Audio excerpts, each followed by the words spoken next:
So employees with good mental health are more productive, creative, and engaged.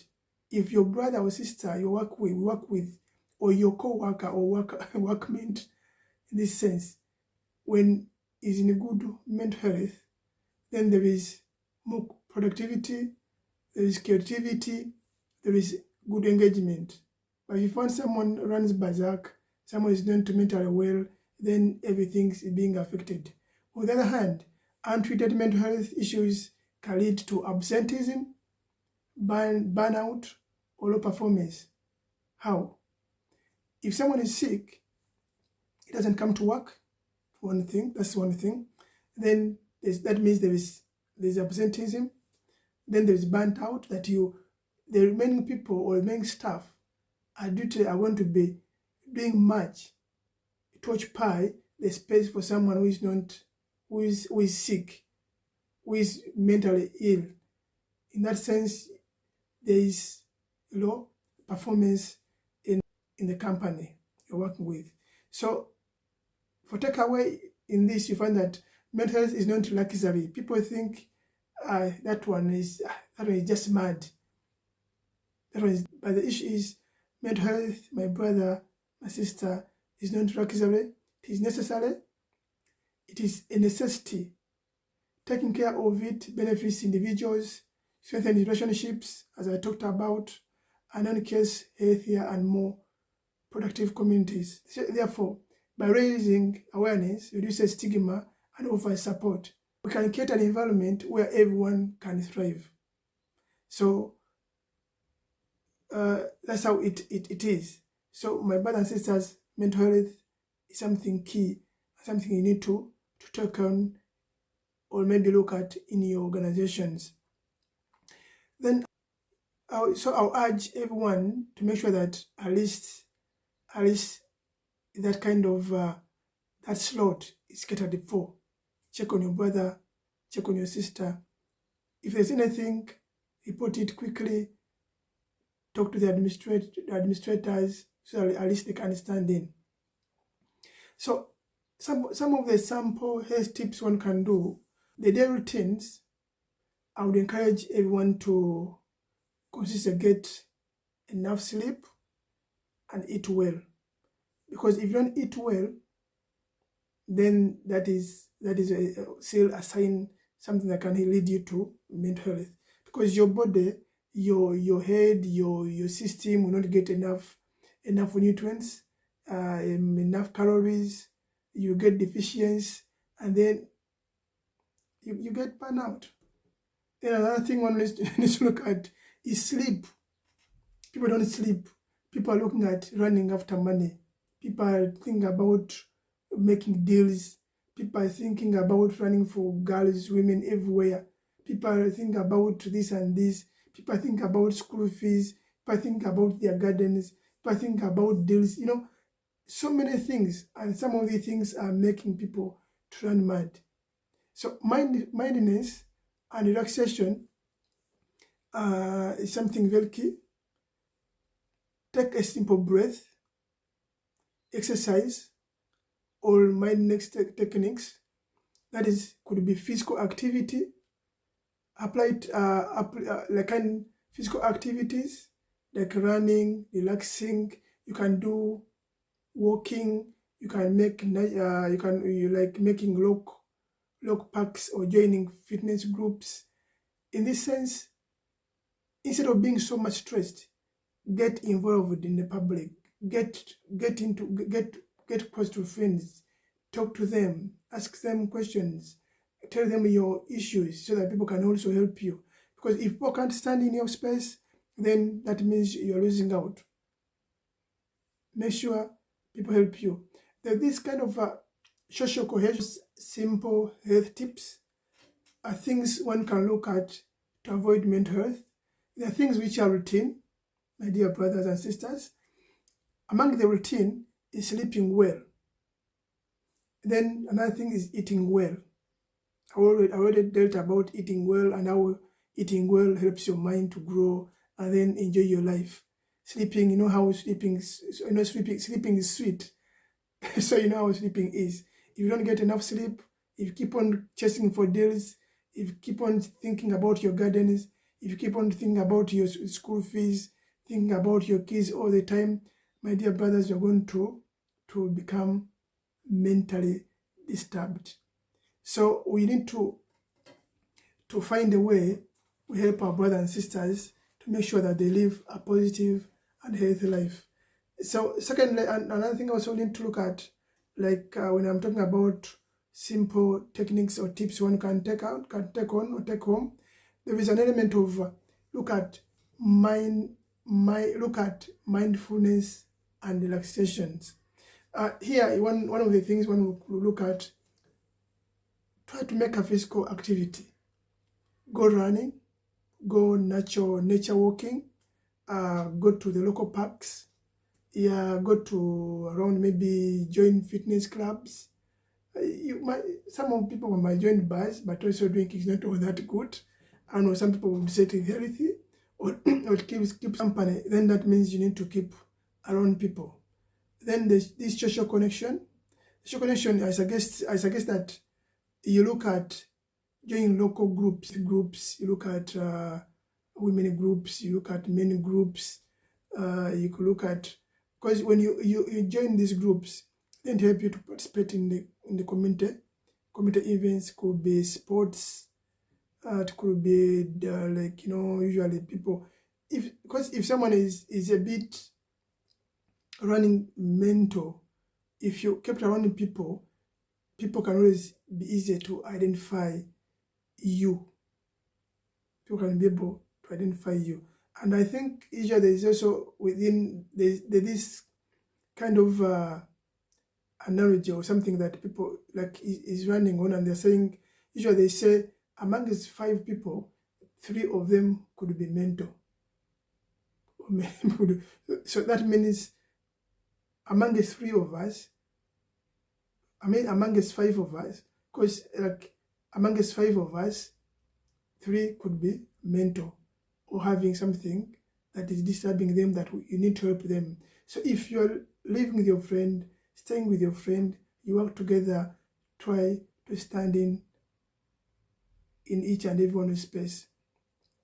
So back to social connection, you need to join local groups, participate in community events. There is football, there is volleyball, there is netball, there is community meetings and engagements. You have advocacy meetings, you have issues, maybe of health, you have issues that you need to talk about in the community. Always try to join, because the more you keep with people, the more you give yourself abundance on your life than being isolated. Then another thing is unplugging or reducing screen time and taking breaks on social media. If I talked about plugging, I'll give an example of a plug. A plug would be, if you have a socket, electric socket, what you put in is the plug. So when I'm talking about unplugging, I'm looking at a situation where someone is too much attached to a computer, someone is too much attached to a TV, someone is too much attached to the phone. Someone who is mental, someone who is running mental, you need also to unplug. You pull your plug from the socket, so that socket your plug no longer gets currency.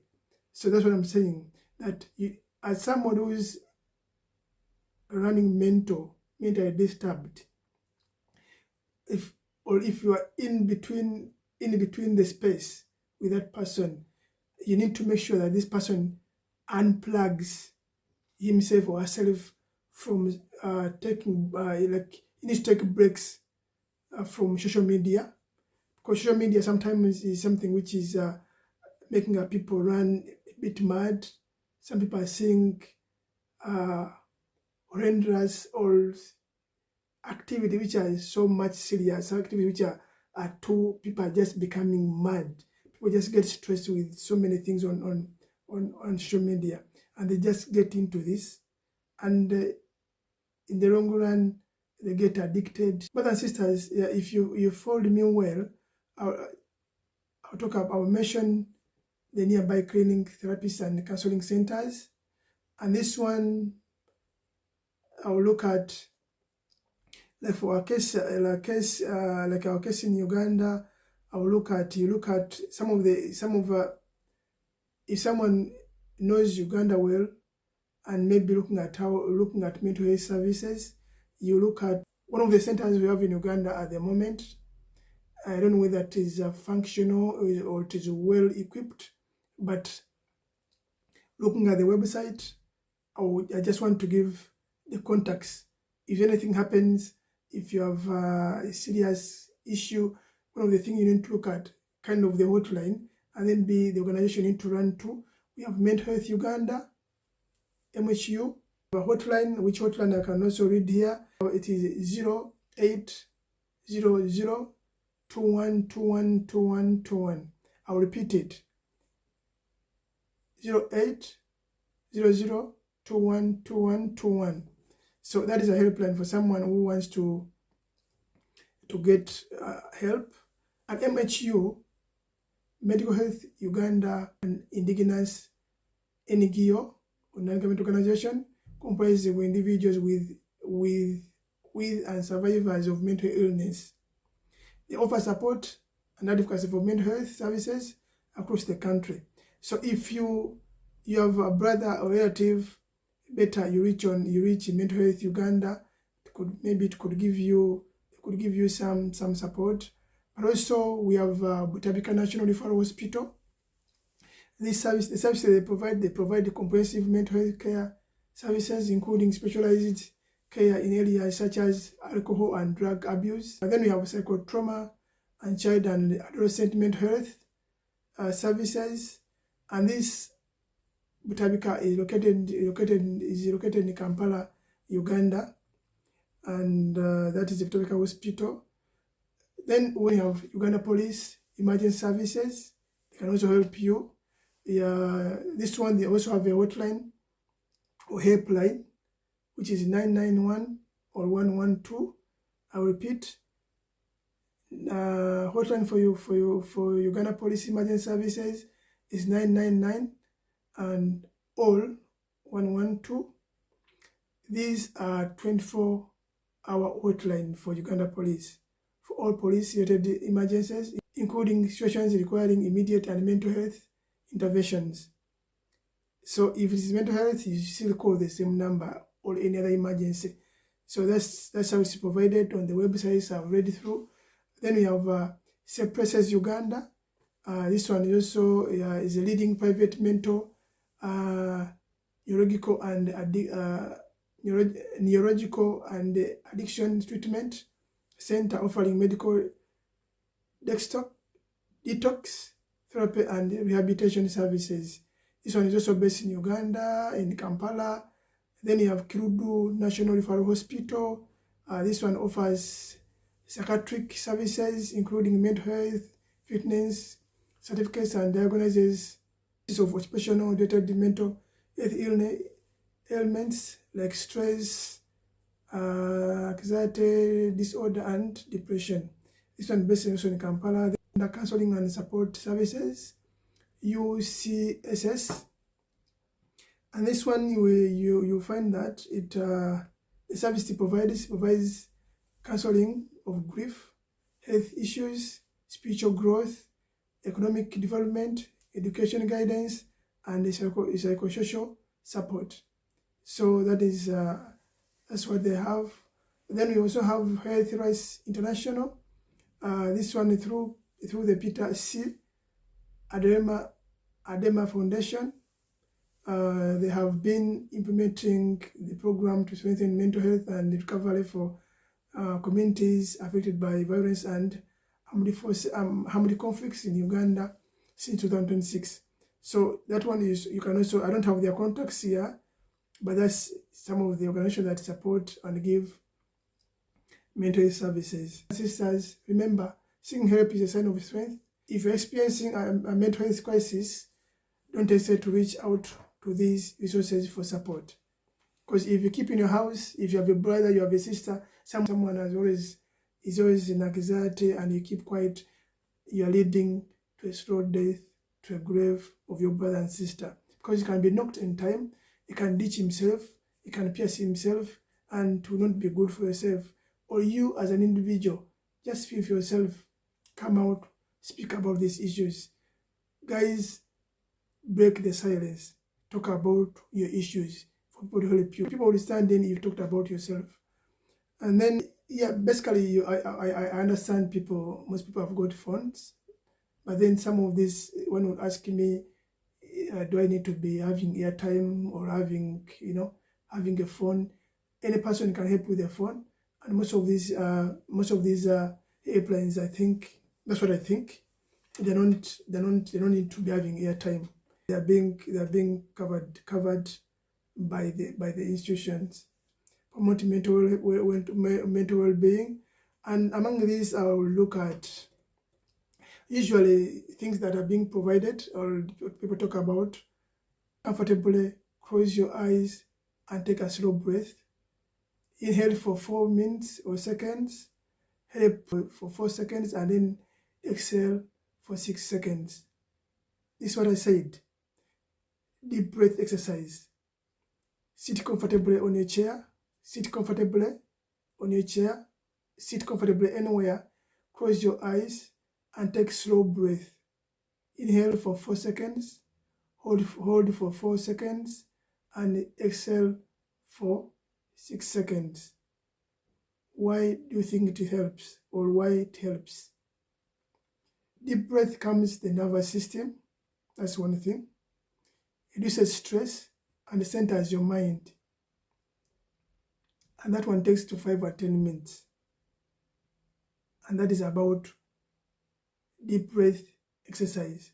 There's then another exercise one can do if he's faced with such a situation. If you're looking at the body scanning meditation, lie down or sit in a quiet place. Close your eyes and focus on each part of your body, starting from your toes and then working up to your head. Notice any tension or sensation without judgment. Give your body time to think about yourself, think about your body, think about the toes, think about the thighs, think about your stomach, think about the ears, think about the nose. That one helps you to relax your body. And why it helps? Enhances body awareness and releases physical tension. Combination with the deep breath also helps too. If you did that, like if you lay down the process of thinking about yourself from the toe to the head, and then you also put in the breath, the in and out kind of system of breath. You inhale and then exhale, looking at the 4 minutes I told you earlier on. 4 minutes in, 4 minutes exhale, and then that kind of process. When you put them together, then they help you to relax your mind. It encourages appreciation of the food you are eating, and it helps you to develop a healthy relationship with your eating. We need to take this into mind, particularly when you are eating. It encourages appreciation of food and helps you to develop a healthy relationship with eating, because you lost your appetite. So if you don't eat slowly, if you keep on eating very fast, if you feel you don't have the appetite to eat, if you don't take your time to eat, then that means your recovery might not be quick.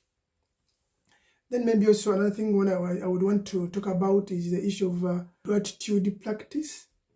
What you need to do: take a few minutes each day to write down 3 things you are grateful for. This is very sweet.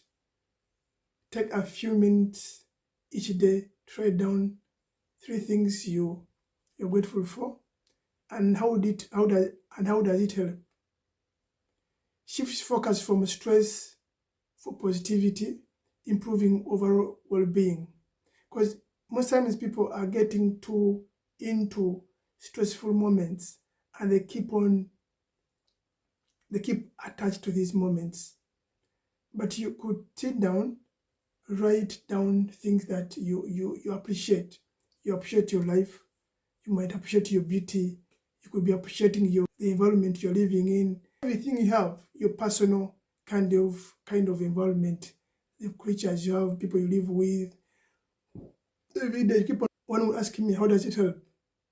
Shifts focus from stress to positive, improve overall well-being. And do this at the start of the day, at the end of your day.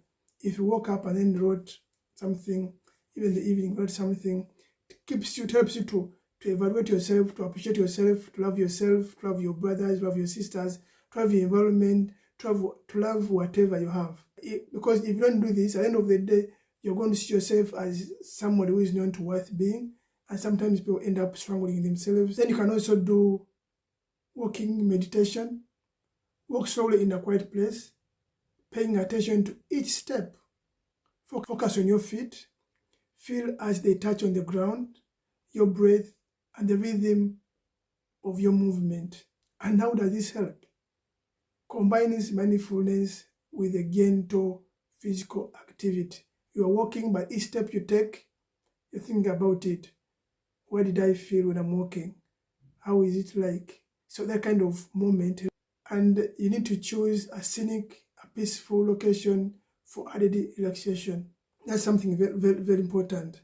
You could go by the lake and watch the nature, listen to the sounds of the lake, listen to the birds. This one helps you to recover very quickly. You also have mindful listening. Listen carefully towards the sounds around you. What you need to do, listen carefully to sounds around you, such as birds, wind, or a piece of music. Avoid letting your mind wander or judging the sounds. Because if you say that sound is not good, that music is not good, then at the end of the day, you're going to find yourself leaving the music, putting off your music, and then you walk away. And you're going to be walking randomly, not knowing where you're going, or maybe you could bump into some other thing that would stress you hard. So in other words, you need to learn to listen, have that mindful listening. Take a choice so that you have your best.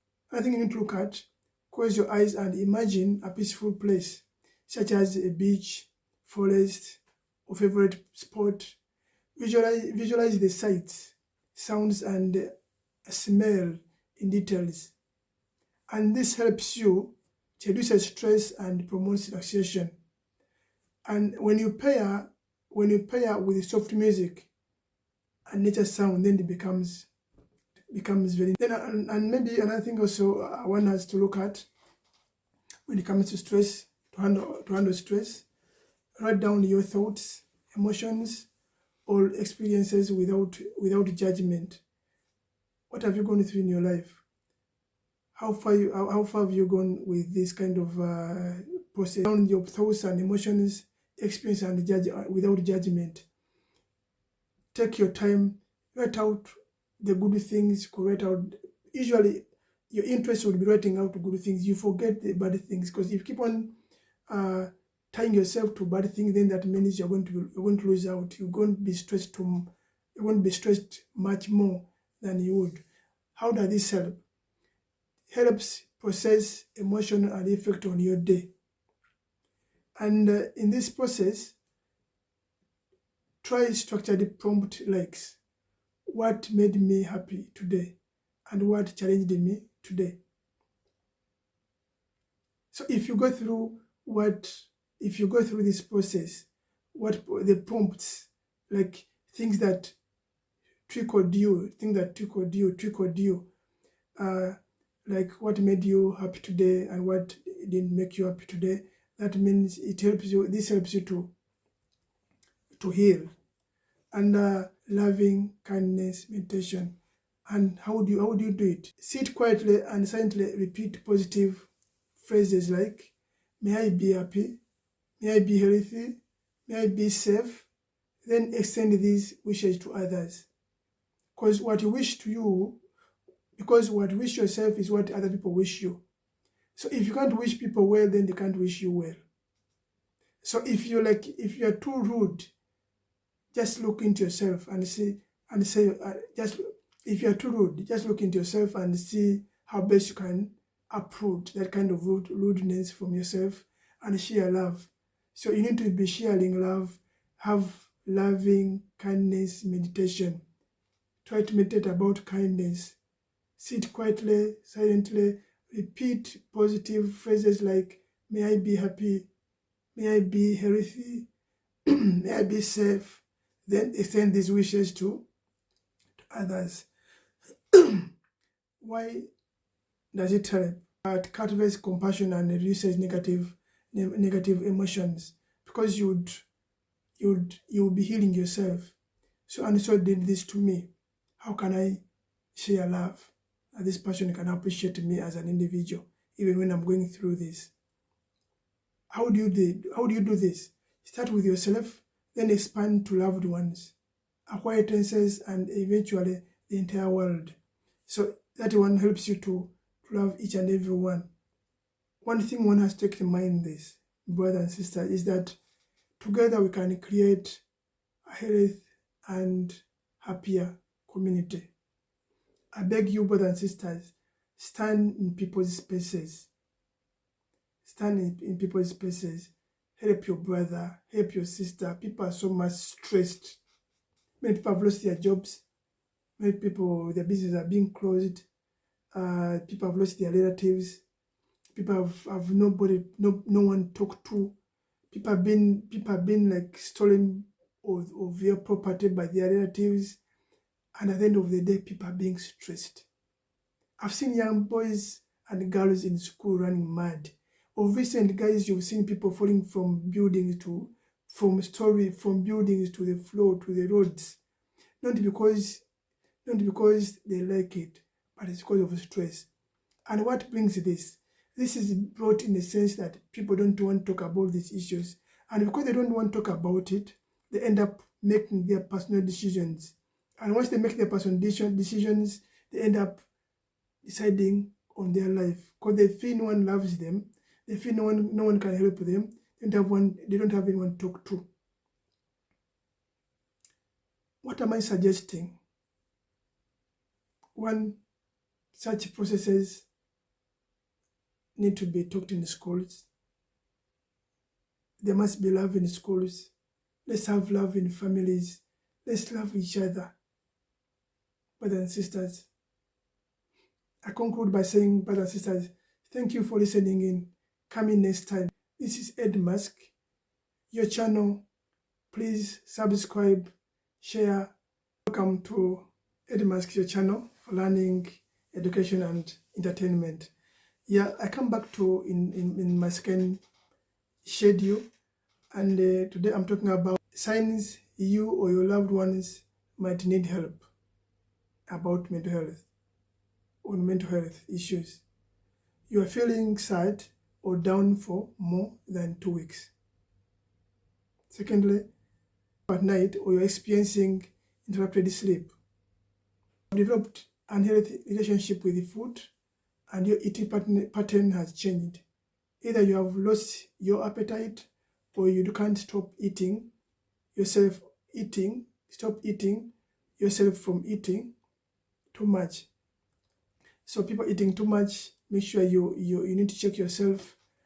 It's not like you have too much appetite, or maybe like your body is demanding this, but it's a sign of mental health. You are experiencing sudden fear that cannot be explained. You feel panicking, your heart starts racing, and you can't calm down your breath. Your energy level decreases, and you feel disorganized. Drastic changes in behavior and severe mood swings that affect daily activities and relationship with the family and friends. You feel nervous, stressed, worried, all on edge all the time. Use of drugs and alcohol to cope. You feel like you want to sleep without waking up. Brothers and sisters, these are some of the signs that you have issues with mental health, and you need to work on them. As I conclude, meanwhile, there are numbers. One of the numbers also you need to look at for mental health and assistance. The numbers you need to look at, my brothers and sisters, is as a helpline, a free helpline number is 0800212121. Don't keep that number. Share that number to each and every one. This number will save someone's life. This number will save your brother. This number will save your sister, because this person will be able to get appropriate medication, at least first treatment. At least that person will get fast help. Don't make people to go into extremes. At the end of the day, you come to for rescue. Thank you, brothers and sisters. Thank you. Bye.